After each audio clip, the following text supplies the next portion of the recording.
Welcome into the Russ Joy Show. I'm Russ Joy. You knew that because you're smart, and it's also the name of the show. And I am on a time crunch, and I have no idea if this is even going to come out in decent enough quality because I've been on 5 megabyte download internet out here in luxurious Las Vegas as part of the G2E conference.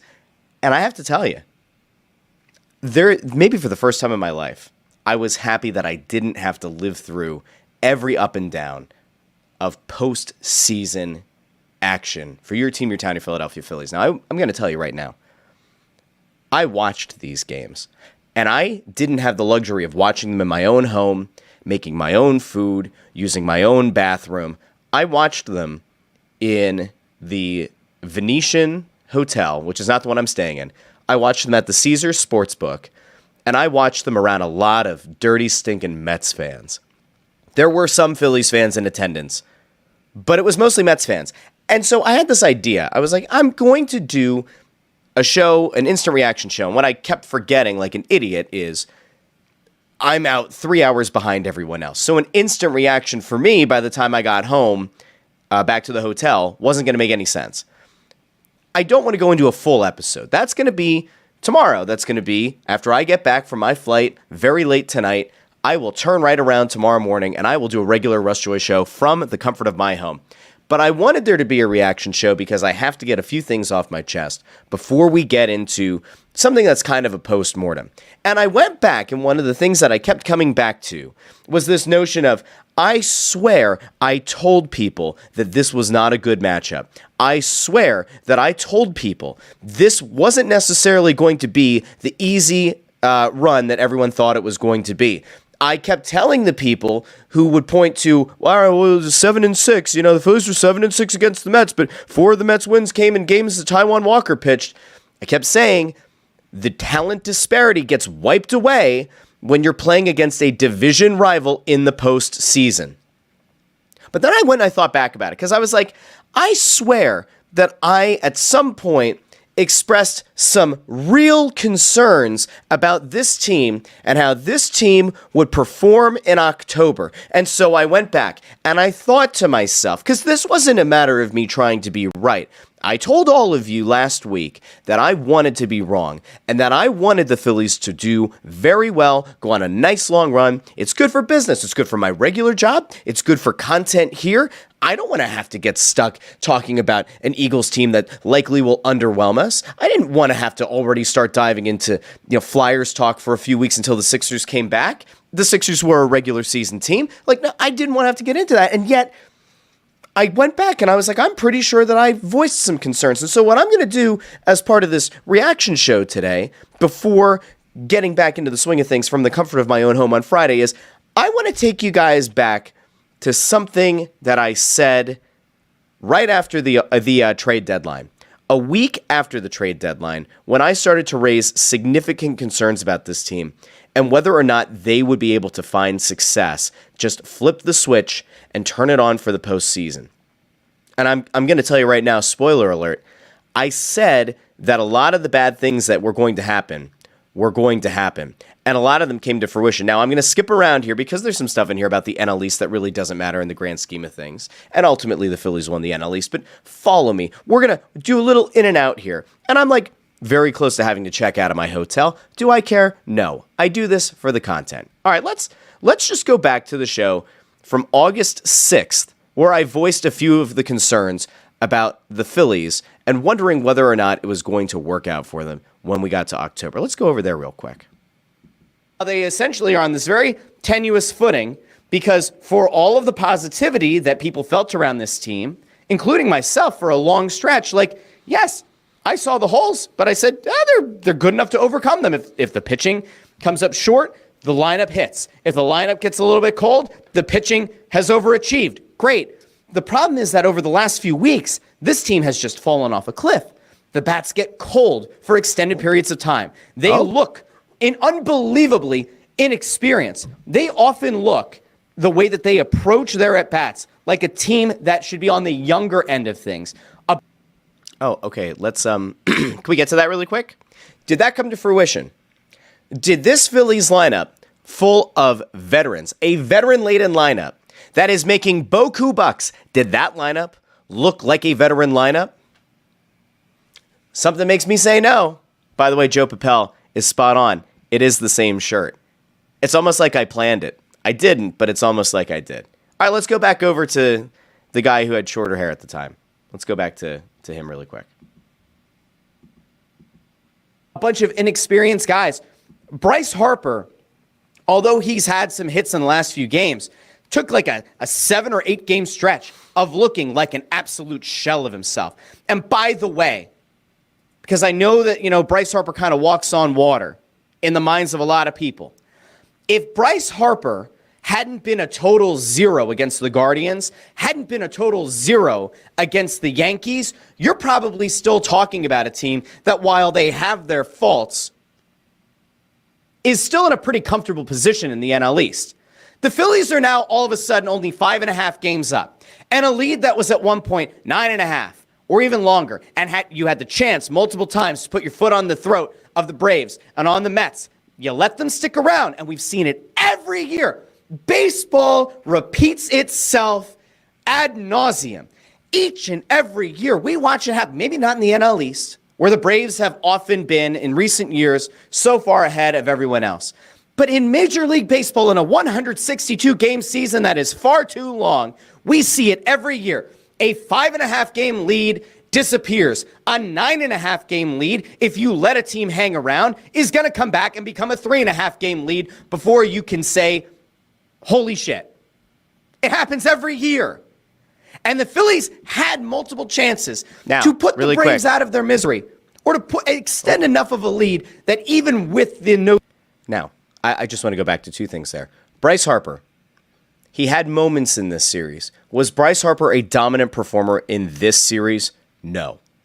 Did Bryce Harper get on base? Yes. Did he draw walks? Yes. Did he have many iconic moments in this series? No. He had a critical home run that set up Castellanos to tie the game in Game 2, which ultimately led them to a win. He had some big hits. Did Bryce Harper have monumental, legacy-making moments in this postseason? He didn't. He didn't.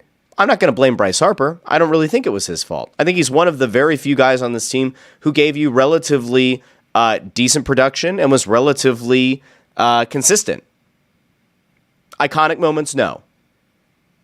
But his inability to perform against Cleveland and New York, which at the time I said was a real problem, and the fact that the Phillies no-showed that series against the Yankees, I said was going to come back to bite them. And it did. It cost them home field. And for the record, when I brought this concern up going into the playoffs, that I would rather have home field advantage, matchup be damned, people said, well, no, that doesn't really matter. You want to avoid the Padres. The Padres are going to be the hotter team. You've already beaten the Mets. The Taijuan Walker factor again. And I said, no, that you want to go into the playoffs playing your best baseball. Now, is there a case to be made that by virtue of the playoff structure, that making division winners have to sit out a round is unfair? Yes, you can make that case. However, talent is still supposed to win out. Now, I know it seems kind of hypocritical because I keep saying divisional opponents, when they make it to the postseason, the talent disparity is wiped away. And that is true. But if you are truly of the belief that you are a superior team in every facet of the game, you need to perform. And if you had to do that against the Mets, if you had to do that against the Braves, if you had to do that against the Padres, then so be it. But this team didn't do it. Now, I'm going to skip around here a little bit because I start to kind of wander off into the NL East stuff a little bit. But I do want to go back to this. And then I'm going to go to the fine folks in the comments section who joined me, even though I didn't really announce that I was going to be doing this. All right, let's go back over here. I might skip around. Notion of, all right, well, you have a couple series go wrong. All of a sudden it gets to 6.5, but then you go back to your winning ways and that becomes a 10-game lead again and you're comfortable and you kind of coast. You had the chance to effectively kill the Mets. You didn't do it. Now Correct. The Mets are 7 games out. And I don't think the Mets are like this incredible team, right? Still accurate. But I do think that anytime a team is within striking distance and is within distance that they say, oh, we have a series coming up, a 3-game series coming up. We pull off a sweep. We're within 4. A couple things go right. You win 2 out of 3. The team you're chasing wins 1 out of 3 or gets swept. All of a sudden, there's another game gone. You let 2 teams stick around. A team that has a killer mentality puts the Braves out. They certainly take the Mets out. This Phillies That is what I've been saying all along. Let's keep going. team didn't do that. They didn't have the killer mentality. They still don't have the killer mentality. They're not going to. They're not going to develop it. It's not there. You can bring back Dancing on My Own all you want. You can talk about the vibes in the locker room. You could decide to run most of the team back because the vibes are immaculate. It doesn't fucking matter because this team has shown you once again who they are. Now, they might at some point get hot again. They didn't. But I'm sorry if the last couple of weeks haven't made you have significant concerns about their ability in October. I don't know what to tell you. I don't think we're living on the same plane of existence. Bryce Harper. Now, that is the crux of my problem. It's the crux of everything that I've been saying. It is the one thing that has upset me the most about this Phillies team, by far. The killer mentality did not exist. And it doesn't matter who you acquire. I still think that Dombrowski dropped the ball around the deadline by not getting another bat. Austin Hayes was never that guy. Rob Thompson tried to tell people that he was going to be an everyday player. He's not a platoon guy. Austin Hayes was not good. Marsh regressed. Stott regressed. We'll get into some more of that tomorrow. But the main thing here is that the Phillies showed you who they are. And they showed it to you in really important points of the season. And that Yankees series, I know that I put a lot of emphasis on it. And like you might be sitting out there going, oh, he's only doing that because it helps to make the case. That was a series that was being viewed at the time as a potential World Series matchup. Because the Yankees had the best record in baseball, I believe, or they had the best record in the AL at that time, and the Phillies had the best record in all of baseball. And the Phillies no-showed. The Yankees got up for that moment. The Phillies didn't. That was like maybe warning sign 1, warning sign number 2. But the not putting the Braves and the Mets out of their misery, that is accurate. Now, you could make the case that because the Phillies allowed the Braves and Mets to hang around, it eventually made them feel a little bit more urgency down the stretch, that it made the Phillies kind of turn it back on a little bit in September, so they still walked away with the NL East crown instead of coasting. But my simple argument to it, again, is 4-6 down the stretch. Dodgers went 8-2 to steal home field advantage away from you. The Mets played much better baseball down the stretch, and then the Mets got to go out and they got to win a wild card series. Now, again, do you think that the layoff is what ultimately killed the Phillies? I don't. Again, I think the Phillies were built to be a team that was supposed to compete in October, that had guys from 1 to 6 that were supposed to compete. And I'm pretty sure I get to that here in a second. We'll bring this one back up. Becoming an absolute no-show for multiple series in a row is a significant problem. He got better in the playoffs. The fact that Rob Thompson appears at any given time to have little to no idea of what to do to change the strategy of this team, especially in extra innings, is baffling to me. That remains. And the fact that Dave Dombrowski was given this, I don't know what the hell we'd even call it. He was given this almost like blessing of the fan base around the trade deadline. Oh, they went out and got Hayes. Hayes is going to he'll be a good bat. Rob Thompson said that he's not a platoon guy. He's going to be an everyday guy. Estevez, like he's going to be a lockdown closer. It's going to be great. Everybody kind of sold themselves on this. The rotation is one injury away from this season going under. Because we're going to skip ahead. I still think that was correct. Although for a couple of weeks, you're in bad shape. I will say that the thing that was different about the Phillies rotation is that Suarez managed to gut out a decent enough performance in Game 4. Sanchez gave you a good enough effort in Game 2 to keep you in it. And ultimately, he's still your number 4 starter. You put him in the number 2 spot. We can shit on Aaronola if you want. He is who he is. Nothing surprises me anymore. Pete can legitimately be mentioned in MVP conversations. Actually, I want to go back to this. They should be able to hit you. And this is the ultimate problem. Should be able to rely on. The thing that you should have been able to go into the season knowing you could rely on is that this lineup is so stacked with guys who at any given time can legitimately compete, can legitimately be mentioned in MVP conversations. They should be able to hit your way out of a pitching rut. You should be able to go into a series where you have Christopher Sanchez and Ranger Suarez and whoever the fifth starter was going to end up being, God forbid, Taijuan Walker. You should be able to go into that series and say, you know what? If these guys, as long as they keep the opposition within 4 runs, we know that some combination of Schwarber and Turner and Harper and Castellanos and Bohm are going to be able to hit their way out. And Real Muto, the best catcher in baseball. That those 6 guys, of those 6, you should be able to have 2 who are hitting pretty well at any given time and can put up enough runs to keep you in games and potentially get you to a point where later in the game, you win a 1-run match, a 1-run showdown, because that's just how the team is built.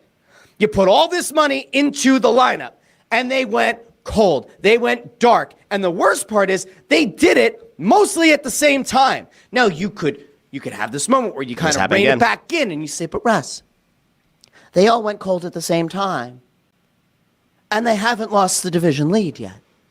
It stands to reason that throughout the month of August and September, it likely won't happen again. And you may be right. You may be. Not. Maybe this is the one really bad stretch the Phillies are going to have. It wasn't.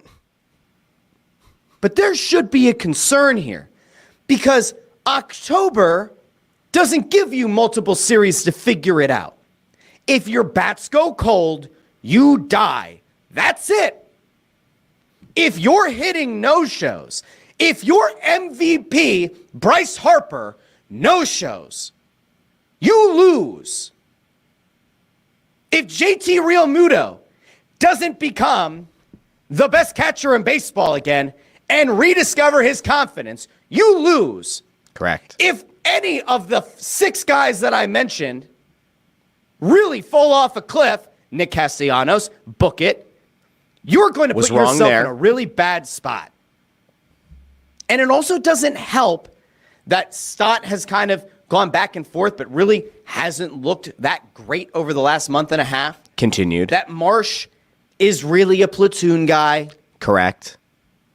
That this team decided that it was worth rolling the dice with Rojas. I don't trust the bottom third of the lineup. But in fairness, you're not supposed to have to. When you have the 6 guys I named, the bottom third of the lineup shouldn't matter. Correct. Your entire future shouldn't depend on it. Correct. Anything they give you is supposed to be a bonus. I'm going to go over to the comments. No, we're not. Because there are some things. We're done there. And I'm going to tell you, there are times where I'm very proud of myself and I tout it and I jokingly say Rustradamus, all that.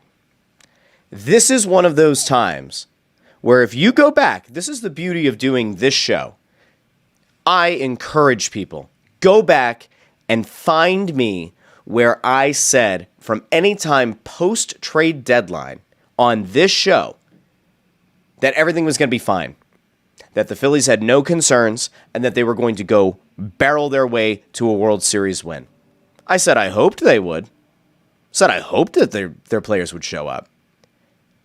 But I told the people closest to me when they would say, hey, like, what do you think? Phillies have a chance? I'd say no. I don't think they do. I don't like the Mets matchup. People got very caught up in the attendance thing that I tweeted about. And I said I kind of regretted that, and then I was ultimately wrong, and I can say I was wrong. But I said I don't like the Mets matchup. And I didn't like how the Phillies played down the stretch. And I didn't get the feeling that the vibes were immaculate. And maybe this should serve as a cautionary tale for Dave Dombrowski, for John Middleton, for Rob Thompson, that having good vibes is important. And in the workplace, having good vibes is important. But what is also important is having people who do the job and who do their jobs well and who perform their duties as expected. This lineup got paid far too much money to underperform to the level they did. JT Realmuto was effectively useless. Marsh, relatively useless. Stott, relatively useless. Schwarber struggled. Turner, non-existent. I will give a legitimate good job to Nick Castellanos because he had moments. Nobody right now is talking about Nick Castellanos needing to be dealt in the offseason. Or at least if they are, it's not with vitriol. Last year, people wanted Nick Castellanos out of here before the plane landed. He had enough good moments in this postseason for me to say, you know what? Maybe he settles in. Maybe Castellanos is going to be what they signed him to be. Maybe he'll end up just being a streaky guy again. I compared him once to Pat Burrell. I think that there's like an apt comparison there. Very streaky hitter from the right-handed side of the plate. Gives you good production. Does he give you the production that you're paying for? Maybe not exactly. But this lineup is paid far too much to not be able to manufacture runs. And that, I think, ultimately is where the Phillies made the biggest mistake. And I think that's where we saw the Phillies really lose any hope of finding success. And there's a thing that I saw this morning that really stuck out to me. And this came out yesterday. I don't know where this guy works for. Okay, so a guy, Robert Orr, over on X, tweeted out something that kind of speaks to this idea that the Phillies' bats didn't either work good counts or at least didn't approach their at-bats in an intelligent way. Now, I sometimes conflate the two. I'll say they didn't work a count. And that has a different connotation versus like having a competitive at-bat. Okay, fine. I just want you to see this. And a lot of you might have already seen it by now. But this just gives you an idea of how other teams adjusted to the Phillies hitters and how the Phillies hitters failed to adjust. So you see this graph, unless you're listening in the podcast feed, then you don't see it. But you can imagine. The Phillies' swing percentage on fastballs, four-seamers, sinkers, hard cutters, their swing percentage jumped from the regular season to the postseason from 48% to 57%. Their chase percentage on fastballs jumped significantly from 29% to 44%. Oh, well, Russ, maybe they were just seeing more strikes and they felt like they had to go after it. Oh, Russ, maybe they were chasing because there was movement and it was pitches out of the zone. No, zone percentage was nearly identical. Difference of 1% from 48% to 49% of pitches in the zone, fastballs in the zone. This team lost their ability to identify what was happening. And this team started getting lazy, and this team started putting out bad swings, and they started chasing bad pitches. And if you want further evidence that Major League Baseball caught up to the Phillies, we said around the All-Star break is where this shit really hit the fan. Post-London series, it really hit the fan. Look at the graph. Look at their chase percentage month over month over month. 26% in July, 31% in August, 36% in September, 44% in October. And they also got maybe more aggressive is if that's how you want to go about it, that their swing rate went from 47% to 48% to 52% to 57%. Those are numbers. Those are actual tangible numbers. This team didn't adjust. Now, whether you hold that on Rob Thompson's head, is that you hold it over him, over his head? If you put it on Dombrowski, do you put it on the players? Clearly there is an issue. This team cannot come back the same next year. This can't be another run-it-back situation. Alec Boehm is a problem. Alec Boehm getting benched for lack of productivity to end the regular season and then start this series was a problem. Alec Boehm getting benched and then coming in and swinging at the first pitch and flying out was some of the dumbest shit. Like, it's a rocks for brain moment. And he did that for you consistently. If there was one thing Boehm was consistent at, it was being an underperforming player for this team. The guy made an all-star team and then proceeded to fall off the face of the earth. They have to make changes. But they have a lot of big money guys, and I don't know what the market's going to be. Now, I am going to go out to the comments here really quick. because it's important, because I appreciate all the people who jumped in here. And then I do have to go because I have to go check out of this hotel before I get fined. John Leonard over on X says, what was a bigger implosion, the Tropicana or the Phillies? Good catch by John. The thumbnail of the episode is the implosion of the Tropicana Hotel. I tweeted out about it. You couldn't see the hotel falling, but out here in Vegas, they had it. It was a 2:30 a.m. local time implosion of the Trop. And I was at a big rooftop party that I was there with another guy from our company and a bunch of other people who work in the similar space. And somebody mentioned the fact that, like, oh, they're going to implode the Trop. And I was like, oh, is that going to happen while we're here? Yes. Is it going to happen like during the day? Like, where's it going to be? 2:30 a.m. So I made it my mission that night. I'm going to stay up. I mean, it was a big rooftop party. Of course, I'm going to stay up. I got my body clock to reset within the first day. So there was no issue going from east to west. Totally fine. So I was out. 2:30. I'm standing on an overpass bridge thing, like pedestrian bridge, with a bunch of other people that I work with in the industry, and we're watching. And there are drones, so like doing the drone things with the A's logo and like the Tropicana logo and like a poker chip and a thanks for the memories and all that stuff and lots of fireworks. It was actually really cool. The Phillies were a bigger implosion because people knew that the Trop was going down. So one thing about Vegas, like there are numbers out there that float. Business is business. Numbers are numbers. The Trop was going down. The Phillies, on the other hand, people had an emotional connection to and really thought was going to pull the nose up on it. But remember, they were 45-20. This team started this season 45-20. And down the stretch, was it 50-47 is how they finished? It was like barely over 500. The Phillies showed you who they were. People just, I think, really... The problem that the Phillies have as an organization is they've done a very good job at humanizing their players. So people really do feel an emotional connection to Bryce Harper. They do feel a real emotional connection to Nick Castellanos and his son, because that's a really cool father-son dynamic.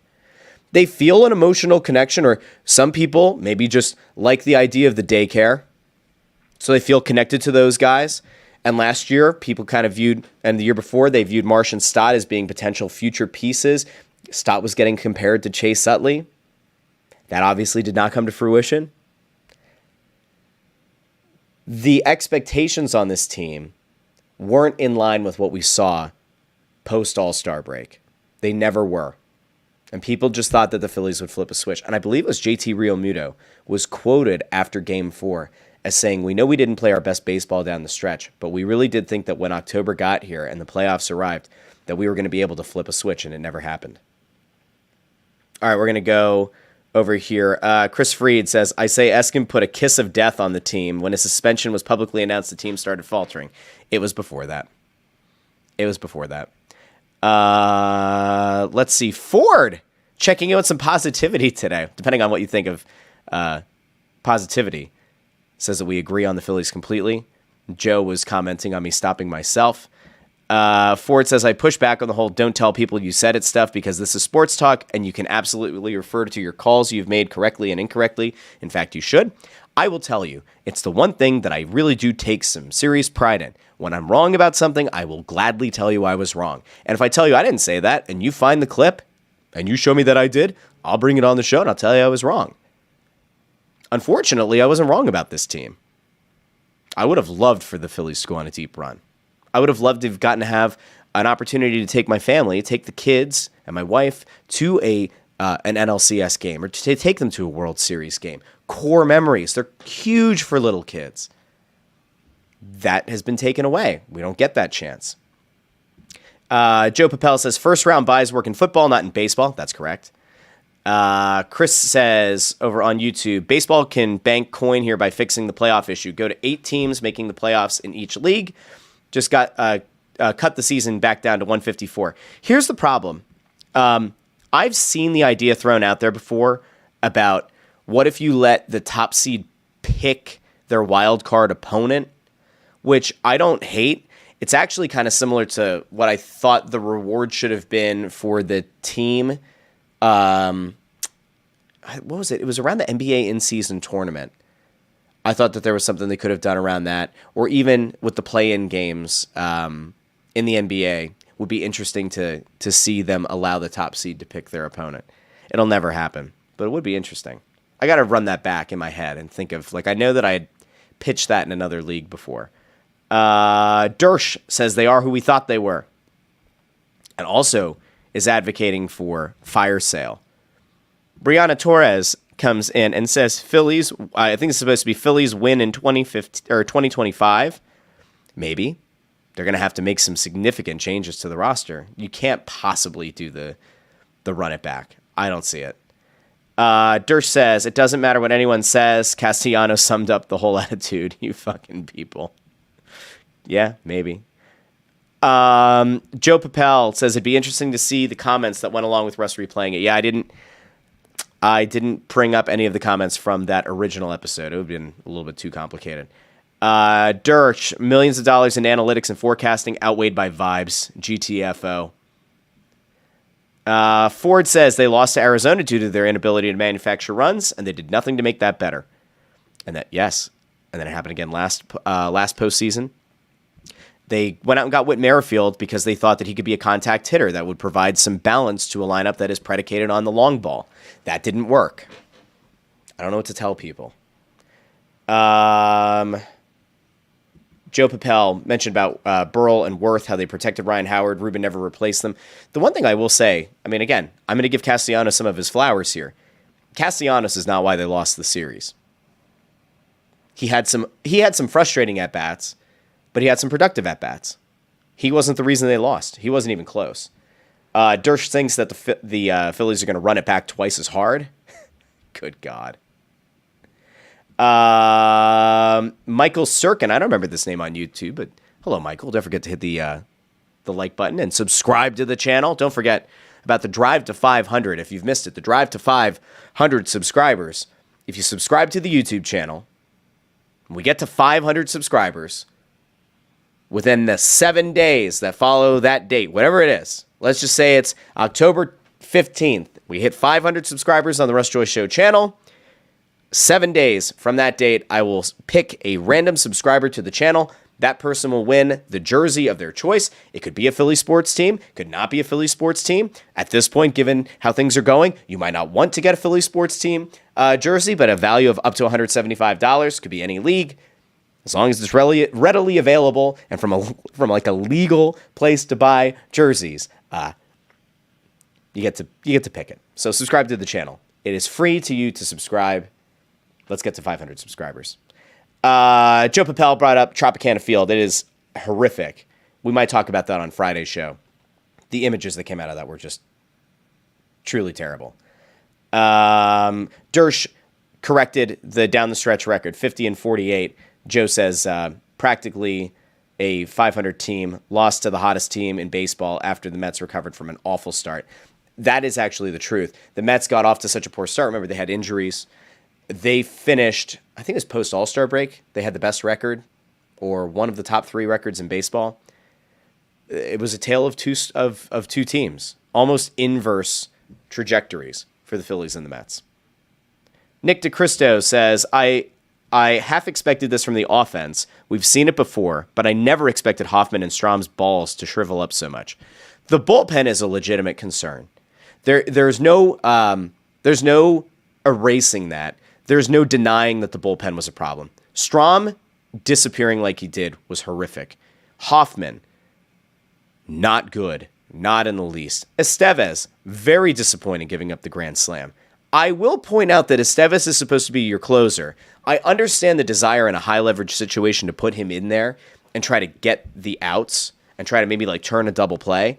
But at the same time, if you're a closer, you're expecting in a tight game, maybe I have to go in for a 2-out save. You don't expect to get called upon in the 6th. He should have been better. I don't fully blame him for not being ready and standing up in that moment. Yuki Matsui says, I don't mind losing, but I hate losing to New York. Yuki, of course, checked in the other day as a Brewers fan. Yuki, we're in the same place now. We're in the same place now. We are here in solidarity with you now. Ford points out there could be a Subway series. I actually wouldn't hate a Subway Series. I would actively root for the Yankees. I would. I can't stand the Mets. Cannot stand the Mets. Let's see. There might be something else. Kevin Kenna checks in. Kevin, I don't remember you being here, but thank you for being here. Go subscribe to the channel. Says, not a Bryce fan, light on RBIs. Let me go here really quick. I will say this to Kevin's point. If you're going to go after Bryce Harper for anything, which again, I wouldn't necessarily do. I don't blame Bryce Harper on his own for this series. He is one of very few Phillies to produce at all and to get on base relatively consistently. Walks are great if everyone behind you is hitting. Walks are not great when you need a big moment or a big momentum moment. Drawing a walk doesn't get you the same kind of momentum as an extra base hit or obviously as a home run. I think the thing that we all kind of knew was going to kill them was when there was the leadoff double in the 6th and they couldn't bring him home. And that comes back to the idea of being able to manufacture a run. The fact that you started with a leadoff double, there was no attempt at any point to lay down a bunt, to try to get a little bit creative at the plate and get the runner home. That's when I knew it was over. And I think that happened before. Did that happen before the Grand Slam? Yeah, because the Grand Slam was in the bottom of the inning. That's a huge swing. That's the difference between the Phillies pick up an insurance run or the Phillies extend the lead. And now your bullpen arms aren't going out there with a one-run lead, knowing within their own minds that they have underachieved in a lot of ways. It takes some of the pressure off. The Phillies didn't remove that pressure. It was just compounding. Everything about how this series played out was the same kind of thing that I brought up earlier in the show and that I brought up on other episodes of this show. There is a cascading effect. When something goes wrong, the impact that that has on every other facet of the game, and it's not just in baseball, that trickle-down effect. I avoid trickle-down because we're in the election, and somebody's probably going to say trickle-down economics. The cascading effect, the negative effect of one thing going wrong with one facet of your game has a significant impact on all the others. And when you add up all of that up in totality, you end up getting bounced out of the postseason way before anyone expects it. All right, I'm going to be back on Friday morning. I'll be back in the Eastern time zone. I'll be doing the show from the comfort of my office. I can't believe how much I miss having the regular amenities. Vegas was nice. I will talk a little bit more about Vegas in this trip tomorrow. I didn't like the concept of Vegas before I came out. I'm definitely not the stereotypical Vegas tourist. Work probably had something to do with that. Also, there's just some stuff here that is not of any interest to me. But I finally get it. And I'm very excited because I got to go to BattleBots last night. I'm going to take my kids some BattleBots merch home, and they're going to be over the moon. And that ultimately is the kind of thing that I enjoy the most when I get to travel a little bit for work. So anyway, I will be back tomorrow with the Russ Joy Show. I know that people are asking, and I saw Joe Papel ask, is there going to be a morning after show after the Flyers open their season? I have no idea yet. I can't even broach that conversation until I get back on the East Coast. But I will tell you that if you missed it, we dropped a new episode of Snow the Goalie this morning.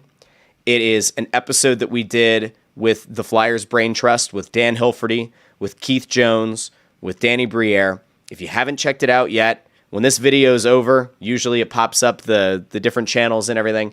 Go over to the Snow the Goalie channel, subscribe there, but watch that episode or go listen to it on your favorite podcast app. There's a lot of great stuff in there.